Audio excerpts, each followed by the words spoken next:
అందరికీ నమస్తే. I am K. Anil Reddy, JL in Political Science, Government Junior College, Kachiguda. Today, we are going to discuss about second year syllabus, chapter 2, that is Fundamental Rights and Directive Principles of State Policy. In this chapter, we are going to cover fundamental rights, directive principles of state policy, as well as fundamental duties. So ఈరోజు మనము రెండవ సంవత్సరం పాఠ్యభాగంలో ఉన్నటువంటి ప్రాథమిక హక్కులు మరియు ఆదేశిక సూత్రాల గురించి తెలుసుకుంటాం.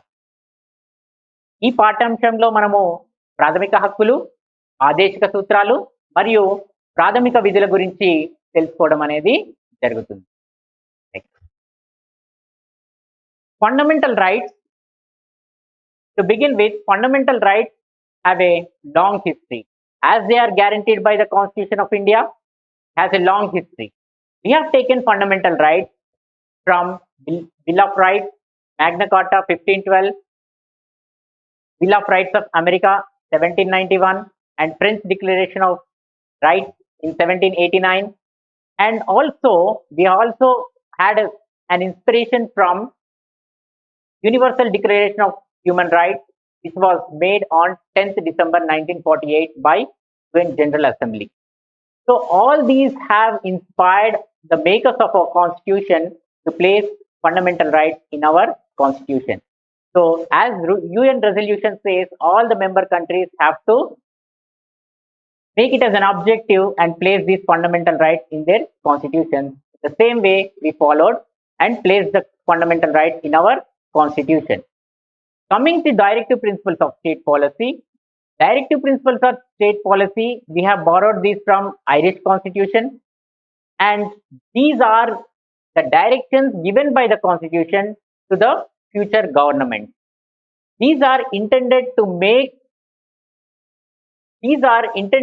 make the welfare of the citizens. For the benefit of the citizens, these have been placed in our Indian constitution. So these are non-justiciable in nature. So fundamental rights, when we come to fundamental rights are justiciable and directive principles are not justiciable. So ప్రాథమిక హక్కుల విషయానికి వచ్చినప్పుడు ప్రాథమిక హక్కులు అనేవి ఒక చరిత్ర కలిగి ఉన్నటువంటి అంశాలుగా మనం చెప్పుకోవచ్చు.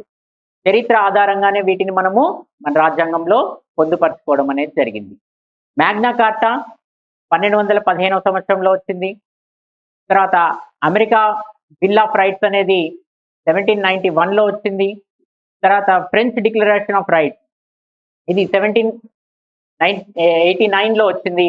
సో వీటి ఆధారంగా మనము ప్రాథమిక హక్కులని మన రాజ్యాంగంలో పొందుపరచుకోవడం అనేది జరిగింది. ఇదే కాకుండా ఐక్యరాజ్య సమితి సాధారణ సభ అనేది విశ్వ మానవ హక్కుల ప్రకటన అనేది చేయడం జరిగింది. ఇది డిసెంబర్ 10 డిసెంబర్ 1948వ సంవత్సరంలో.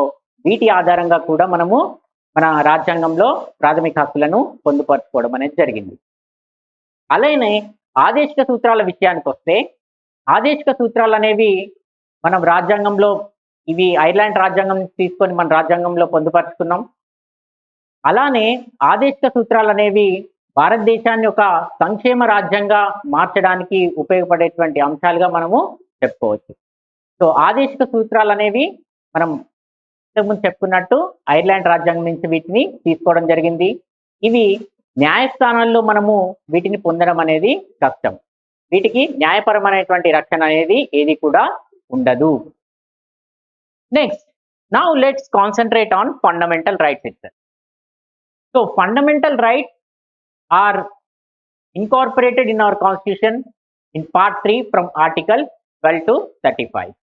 So 12 to 35 in part 3 of our constitution are dealing with fundamental rights. These rights we have borrowed from the American constitution. As I told you, we had a history. In the same way, our freedom struggle itself have contributed for the incorporation of fundamental rights. So Commonwealth of India 1925 by Annie Besant and Nehru Report 1928. These two have immensely contributed for the incorporation of fundamental rights. So our constituent assembly also formed a subcommittee under the chairmanship of J.B. Kripalani, so to incorporate the fundamental rights. Okay, so ప్రాథమిక హక్కులు అనేవి మన భారత రాజ్యాంగంలో 12వ అధికరణం నుండి 35వ అధికరణం వరకు వీటిని పొందుపరచుకోవడం అనేది జరిగింది. సో ఇవి 3వ భాగంలో ఉంటాయి. వీటిని మనము అమెరికా రాజ్యాంగం నుంచి తీసుకోవడం అనేది జరిగింది. సో ఇంతకుముందు చెప్పినట్టు మనం చరిత్ర ఆధారంగానే వీటిని పొందుపరుచుకున్నామని చెప్పాము. అలానే మన భారత స్వతంత్ర పోరాటం దీనికి గొప్ప స్ఫూర్తినిచ్చిందని చెప్పుకోవచ్చు. యానీ బెసెంట్ రూపొందించినటువంటి కామన్వెల్త్ ఆఫ్ ఇండియా, తర్వాత నెహ్రూ నివేదిక 1928, ఈ రెండు కూడా ఒక గొప్ప స్ఫూర్తిని మనకు కలుగజేసినాయి. వాటి ఆధారంగానే మనము ప్రాథమిక హక్కులను పొందుపరచుకోవడం అనేది జరిగింది. నౌ లెట్స్ అండర్స్టాండ్ ది ప్రాథమిక హక్కులు అనేవి ప్రతి ఒక్క వ్యక్తికి కూడా ఇవ్వడం జరిగింది. ఎందుకు అంటే ప్రతి వ్యక్తి కూడా గౌరవప్రదంగా జీవించాలన్న ఉద్దేశంతో, అన్ని రంగాలలో అభివృద్ధి చెందాలన్న ఉద్దేశంతో ప్రాథమిక హక్కులు అనేవి ప్రతి వ్యక్తికి కూడా కల్పించడం అనేది జరిగింది. తర్వాత ప్రాథమిక హక్కులు అనేవి ప్రతికూల స్వభావాన్ని కలిగి ఉంటాయి. అంటే ఒక రాజ్యం కానీ ప్రభుత్వం కానీ ఒక వ్యక్తి విషయంలో జోక్యం చేసుకోకుండా ఉండడం కోసం ఈ యొక్క విధమైనటువంటి ఏర్పాటును చేయడం అనేది జరిగింది. తర్వాత ప్రాథమిక హక్కులు అనేవి సానుకూలమైనటువంటివిగా చెప్పుకోవచ్చు. ఎందుకంటే ఒక వ్యక్తి తన స్వతంత్రాన్ని పొందేటువంటి అవకాశం అనేది ఉంటుంది కాబట్టి. అలానే ప్రాథమిక హక్కులు అనేది ఎటువంటి వ్యత్యాసం లేకుండా ప్రతి ఒక్కరికి కూడా, ప్రతి ఒక్క పౌరుడికి కూడా ఈ హక్కులు అనేవి కల్పించడం జరిగింది. ఓకే, తర్వాత ప్రతి హక్కుకు కూడా కొన్ని పరిమితులు అనేవి ఉంటాయి. ఆ పరిమితులు లోబడే ప్రతి ఒక్కరు కూడా హక్కులను అనేవి అనుభవించాలి. సో ప్రతి హక్కుకు కూడా ఖచ్చితమైనటువంటి కొన్ని నిబంధనలు ఉంటాయి. ఆ నిబంధనలకు లోబడే ప్రతి పౌరుడు కూడా అనుభవించాల్సినటువంటి అవసరం ఉంటుంది. Now let's look at the classification of fundamental rights. So fundamental rights in our constitution has been classified into 6 types, you can say. First one is right to equality, articles 14 to 18, right to freedom, articles 19 to 22. Third one, right against exploitation, articles 23 and 24. Right to religious freedom, articles 25 and 28. Then cultural and educational rights, articles 29 and 30. And finally Article 32, that is right to constitutional remedies. So we have to remember that one thing, right to property originally was there in the Constitution, but according to the 44th Amendment Act, right to property was deleted from the list of fundamental rights. So Article 31, which was there as a right to property, has been deleted according to the 44th Amendment Act in the year 1978. Now, right to property is a legal right under Part 12, 300A. So, under Article 300A, we can have right to property as a legal right. Okay. So ప్రాథమిక హక్కుల విషయానికి వచ్చినప్పుడు దాని యొక్క వర్గీకరణ అనేది మనము తెలుసుకోవాలి. ప్రాథమిక హక్కులకు సంబంధించి మనకి 6 రకాలైనటువంటి హక్కులను మన రాజ్యాంగం మనకి కల్పిస్తుంది. అందులో మొట్టమొదటిది ఏంటిది అంటే సమానత్వ హక్కు, అధికరణాలు 14 నుంచి 18 వరకు. రెండోది వచ్చేసేసి స్వాతంత్ర హక్కు, అధికరణాలు 19 నుంచి 22 వరకు. మూడోది పీడనను నిరోధించే హక్కు, ఇది 23 మరియు 24 అధికరణాలు. తర్వాత మత స్వాతంత్ర హక్కు, ఇది 25 నుంచి 28 వరకు. తర్వాత విద్యా విషయక హక్కు, ఇది వచ్చేసేసి 29 and 30, 29 మరియు 30. తర్వాత రాజ్యాంగ పరిహార హక్కు, ఇది వచ్చేసేసి 32వ అధికరణలో పొందుపరచుకోవడం అనేది జరిగింది. అయితే మనకు రాజ్యాంగం అమల్లోకి వచ్చినప్పుడు ఆస్తి హక్కు అనేది ఒక ప్రాథమిక హక్కుగా ఉండేది. కానీ దాన్ని 44వ రాజ్యాంగ సవరణ చట్టం ప్రకారం 1978లో దీన్ని తొలగించడం అనేది జరిగింది. ప్రాథమిక హక్కుల జాబితా నుండి దీన్ని పూర్తిగా తొలగించడం అనేది జరిగింది. ఇప్పుడు ఆస్తి హక్కు అనేది కేవలం చట్టబద్ధమైనటువంటి హక్కు మాత్రమే. సో దీన్ని తీసుకెళ్లి మనము 300A 300A 12వ భాగంలో దీన్ని పొందుపరచుకోవడం అనేది జరిగింది. Okay, now we will try and understand each right and the article detail. So first one is right to equality. Right to equality is from Article 14 to 18. Article 14 says equality of law and equal protection of the law. That means everyone are equal before the law. No one is exempted from that. So rule of law, it talks about rule of law.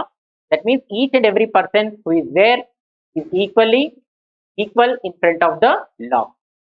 Article 15 says without any discrimination, either caste, religion, region, language, birth, etc., without any discrimination, any person can access the shop, restaurants, and entertainment places.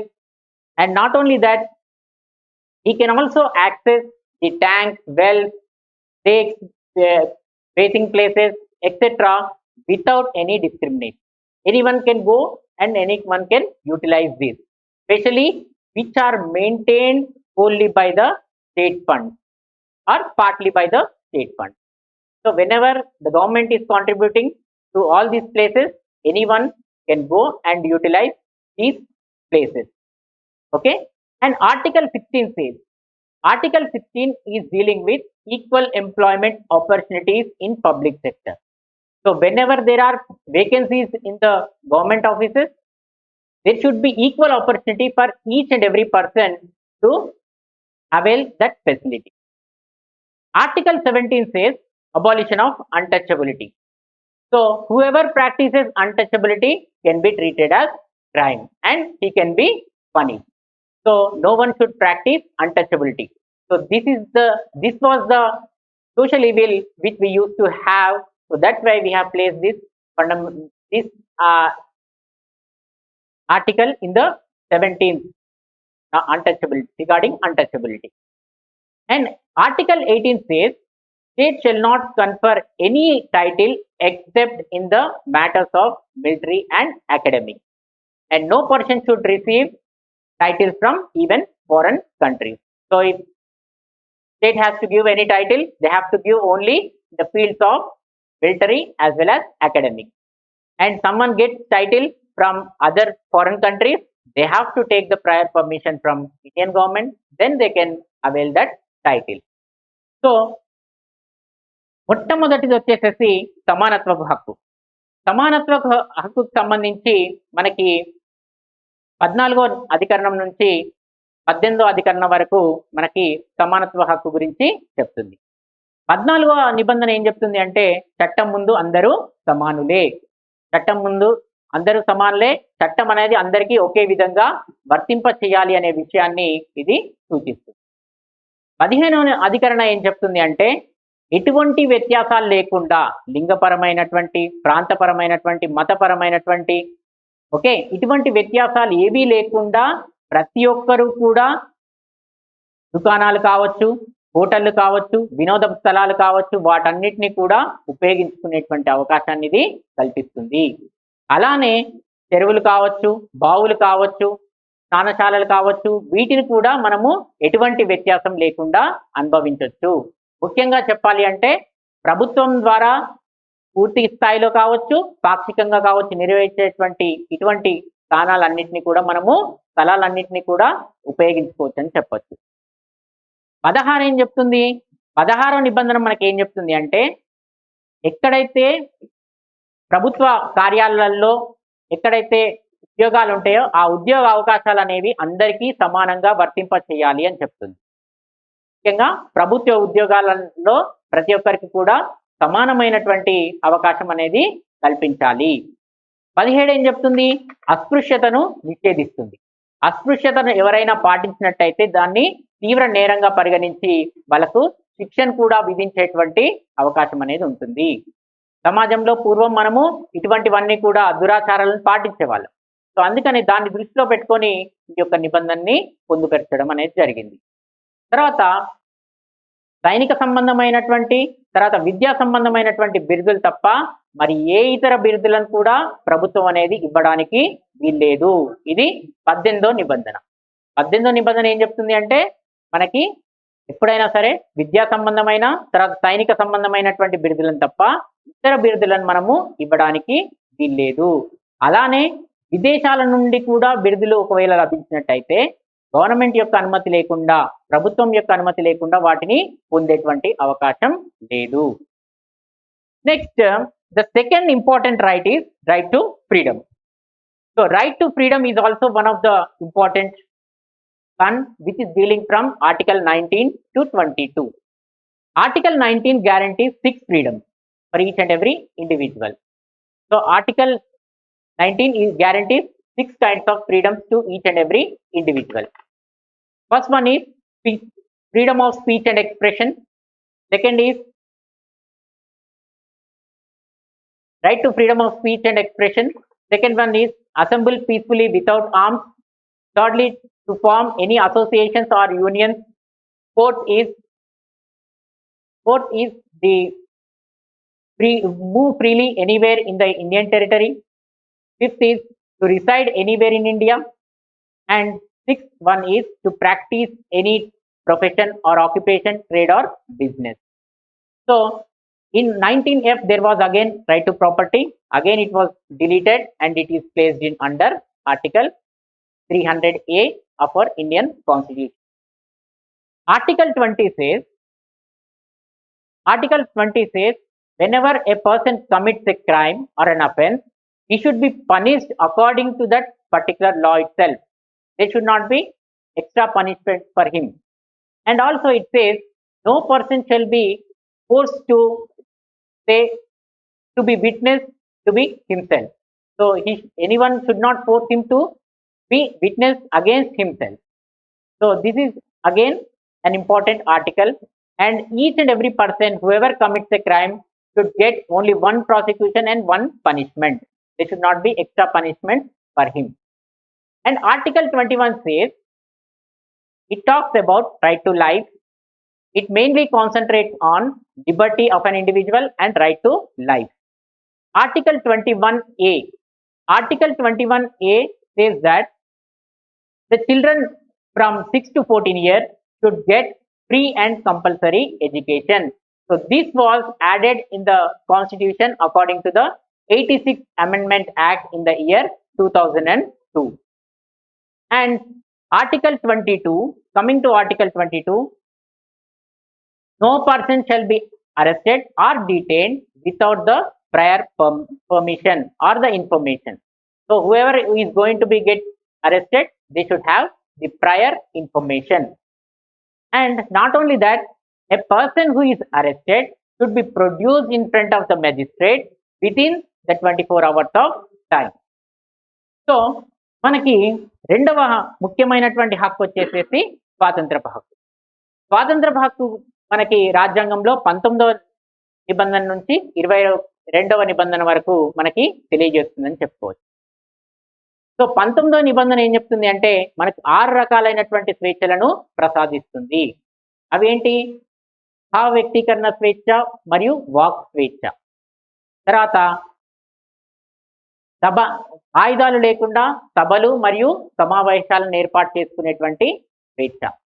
అదేవిధంగా సంఘాలను కావచ్చు, సమూహాలను కావచ్చు ఏర్పాటు చేసుకునేటువంటి స్వేచ్ఛ.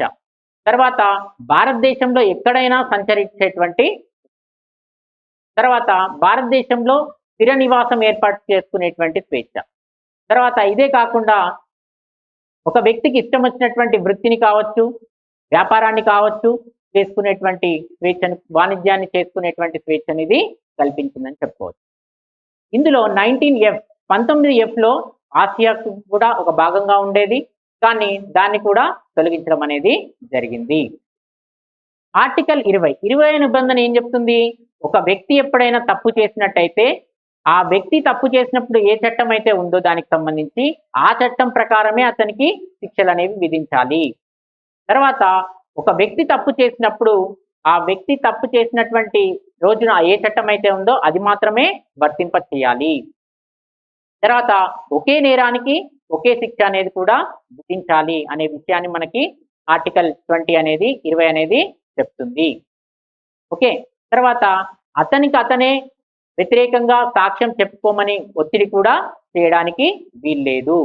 So ఈ అంశాలన్నీ కూడా మనకి ఆర్టికల్ 20 అనేది చెప్తుంది. ఆర్టికల్ 21వ నిబంధన మనకి ఏం చెప్తుంది అంటే ఇది జీవించే హక్కు గురించి చెప్తుంది. జీవించే హక్కు మరియు వ్యక్తిగత స్వేచ్ఛల గురించి ఇది మనకు వివరిస్తుందని చెప్పుకోవచ్చు. సో వ్యక్తిగత స్వేచ్ఛ మరియు జీవించే హక్కు మనకి 21వ నిబంధనలో పొందుపరచడం అనేది జరిగింది. 21A ఏం చెప్తుంది అంటే మనకి రాజ్యాంగంలో దీన్ని చేర్చడం జరిగింది. 21A ప్రకారం 6 నుంచి 14 సంవత్సరాల లోపు పిల్లలు ఎవరైతే ఉంటారో వాళ్ళకి కంపల్సరీ ఎడ్యుకేషన్ అంటే ఖచ్చితంగా వాళ్ళకి ఉచిత విద్యను అందించాలనే విషయాన్ని ఇది సూచిస్తుంది. 22వ నిబంధన ఏం చెప్తుంది? 22వ నిబంధన వచ్చేసేసి ఎప్పుడైనా ఒక వ్యక్తిని అరెస్ట్ చేసే ముందు ఖచ్చితంగా అతనికి ఇన్ఫర్మేషన్ అనేది ఇవ్వాలి. ఓకే, ఇన్ఫర్మేషన్ లేకుండా ఒక వ్యక్తిని అరెస్ట్ చేయడానికి నిర్బంధించడానికి వీల్లేదు. అలా అరెస్ట్ చేసినటువంటి వ్యక్తిని 24 గంటల లోపల ఖచ్చితంగా దగ్గరలోని మెజిస్ట్రేట్ ముందు, న్యాయమూర్తి ముందు ఖచ్చితంగా హాజరుపరచాలి అనే విషయం ఇది మనకి తెలియజేస్తుంది. It is prohibiting trafficking in human beings, begging and other similar forms of forced labor. Okay, then 24 is saying that children below the age of 14 years should not be employed in the factories, mines and other hazardous places. So they should not be given employment in the fields of wherever there is dangerous situations that are existing. Children below the 14 years should not be placed as an employee. Okay, then to article 23, as we discussed, it is saying about the trafficking in human being. Trafficking in human being means selling and buying of human beings is totally prohibited, and forced labor is also totally prohibited. Okay, so మనకి 3వ హక్కు వచ్చేసేసి పీడనను నిరోధించేటువంటి హక్కు. So పీడనను నిరోధించేటువంటి హక్కు విషయానికి వచ్చినప్పుడు మనకి 23 మరియు 24 అధికరణాలు మనకు తెలియజేస్తున్నాయి. 23 ఏం చెప్తుంది అంటే వెట్టి చాకిరీ కావచ్చు, అక్రమ మానవ వ్యాపారం కావచ్చు, వీటిని లేదా మరి ఏ ఇతర రూపంలో అయినా సరే ఖచ్చితంగా బలవంతంగా పనిచేయించుకోవడం అనే విధానాన్ని ఇది పూర్తిగా వ్యతిరేకిస్తుంది. బలవంతంగా పని చేయించుకునేటువంటి విధానాన్ని ఇది ఎప్పుడు కూడా వ్యతిరేకిస్తుందని చెప్పొచ్చు. 24 ఏం చెప్తుంది? 24 వచ్చేసేసి 14 సంవత్సరాల వయసు లోపు పిల్లలు ఎవరైతే ఉన్నారో వాళ్ళెవ్వరినీ కూడా కర్మాగారాలు కావచ్చు, తర్వాత గనులలో కావచ్చు, మరి ఏ ఇతర డేంజరస్ ప్లేసెస్ ఏవైతే ప్రమాదకరమైనటువంటి స్థలాలు ఉంటాయో అక్కడ వాళ్ళని ఉద్యోగాల్లో తీసుకురాదు అనే విషయాన్ని మనకి చెప్తుంది. Now will talk about the 4th right, that is right to religious freedom. So freedom of religion, article 25 to 28. So article 25 says subject to the public health, public order as well as morality, every person have the right to practice, profess and propagate any religion of his choice. And it also says the government can make or regulate or to control any of the regarding political, economic or secular aspects regarding the religion. It can make laws on any subject which is related to religion. So article 25, yes, it is giving freedom for all of us practice any of the religion to propagate. Okay, but the government also can make laws from time to time to regulate the religious affairs. Okay, article 26, coming to article 26, again subject to the public order, health and morality, every person can establish their own religious institutions and charitable institutions. They can also continue the religious affairs on their own. They can also acquire the property, movable or immovable, and they have to administer this immovable or movable property according to the rules and regulations. And coming to article 27, the expenditure which is incurred on the religion, the expenditure which we spend on the religion, there should not be any tax that should be collected. There won't be any tax if you spend the amount on the religion. Then coming to Article 28, Article 28 says no instructions, religious instructions should be provided in the educational institutions which are totally or partly maintained out of the state fund. Okay, so in any educational institutions, there should not be any religious instructions. Okay, then coming to మత స్వాతంత్రపు హక్కు. మత స్వాతంత్రపు హక్కు అనేది 25 నుంచి 28వ నిబంధనలో మనం పొందుపరచుకోవడం అనేది జరిగింది. 25వ నిబంధన ఏం చెప్తుంది అంటే ఏ వ్యక్తి అయినా సరే తనకి ఇష్టం వచ్చినటువంటి మతాన్ని స్వీకరించవచ్చు, ఆచరించవచ్చు, వ్యాప్తి చేసుకోవచ్చు, ప్రచారం కూడా చేయవచ్చు. అయితే ఎప్పుడైనా సరే ఆర్థిక పరమైనటువంటి, రాజకీయ పరమైనటువంటి అంశాల్లో నియంత్రించడం కోసం ప్రభుత్వం ఎటువంటి చట్టాలైనా, మతానికి సంబంధించినటువంటి చట్టాలైనా చేసేటువంటి అవకాశం మన రాజ్యాంగం అనేది కల్పించింది.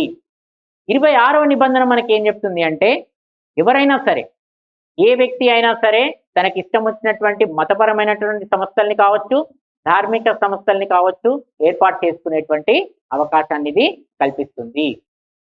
తర్వాత 27వ నిబంధన తర్వాత 26లోనే మనకి ఏ వ్యక్తి అయినా సరే తన మతానికి సంబంధించినటువంటి విషయాలను ఎప్పటికప్పుడు నిర్వహించుకునేటువంటి అవకాశం కూడా ఇది కల్పించింది. తర్వాత ఆస్తులని, స్థిరాస్తులు కావచ్చు, చరాస్తులు కావచ్చు, అవి కూడా కలిగి ఉండేటువంటి అవకాశం ఈ యొక్క 26వ నిబంధన మనకి కల్పిస్తుంది. అలానే ఈ స్థిరచర ఆస్తులు ఏవైతే ఉంటాయో అవి ఖచ్చితంగా కొన్ని పాలనా నిబంధనలకు లోబడి మాత్రమే వాటిని వినియోగించుకోవాల్సి ఉంది.